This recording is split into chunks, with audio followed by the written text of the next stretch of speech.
اقرار بھائی کی تو ویڈیو آپ نے دیکھ لی ہوگی. تو جیسے سب کی ہمدردیاں ایف آئی اے آفیسر کے ساتھ ہیں، ہماری بھی ایف آئی اے آفیسر کے ساتھ ہی ہے، لیکن بہت ساری مینز، بہت سارے فن اور بہت سارا مذاق اڑا ہے.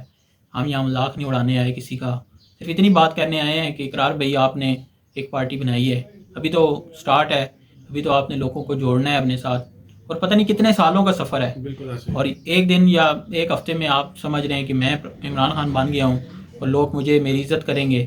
تو یہ بڑا آپ نے جس کیچڑ میں پاؤں رکھ دیا ہے، تو تھوڑا سا اپنے کپڑوں کو بچا تو رہے ہیں آپ، لیکن تھوڑا لہجہ بھی اپنا صحیح کریں، لوگوں کو ایجوکیٹ کریں. اگر اس بندے نے آپ کو کچھ کہہ دیا ہے تو آپ اس کو سائڈ پہ لے کے جائیں، اس کو کچھ سمجھائیں.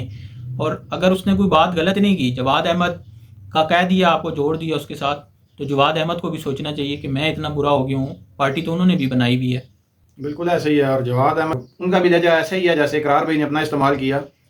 تو ان دونوں کو یہ چیز سمجھ نہیں آ رہی کہ جس سیاست میں یہ آ چکے ہیں، اس میں صبر اور تحمل سے چلنا پڑتا ہے، نہ کہ ہر بندے کو شاؤٹ کر کے یا ایک اسٹنٹ کھیل کے آپ اپنے آپ کو پبلسٹی میں لانا چاہیں گے. اور ویسے جو اقرار بھی نے یہ کام کیا، یہ دیکھنے میں ایک اسٹنٹ ہی ہے، کیونکہ یہ اسٹنٹ سے زیادہ کچھ بھی نہیں تھا.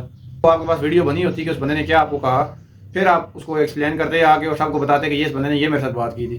یہ تو کوئی بات نہیں ہے کہ آپ کے پاس کوئی بات ہو بھی نہ، بس آپ نے اپنے کانوں سے سنی اور آپ نے اس کو وہاں پہ اسٹنٹ کھیلنا شروع کر دیا. اور صرف ہم نہیں کہہ رہے، جس نے یہ ویڈیو دیکھی وہ آپ کوئی برا بلا کہہ رہے ہیں، آپ کوئی ایجوکیٹ، آپ کوئی کہہ رہے ہیں کہ اسکولنگ کی ضرورت ہے، تو ہم بھی یہی کہیں گے آپ کو بہت ساری اسکولنگ کی ضرورت ہے. اور صبر تحمل کا مظاہرہ رکھیں کہ ابھی تو آپ سیاست میں آئے ہیں، ابھی تو آپ نے بڑے بڑے مرائل دیکھنے ہیں، ابھی تو آپ کی فیملی بھی ٹارگٹ ہوگی، ابھی تو آپ کی بڑی بڑی چیزیں سامنے بھی آئیں گی، تو ذرا تھوڑا سا حوصلہ رکھیں.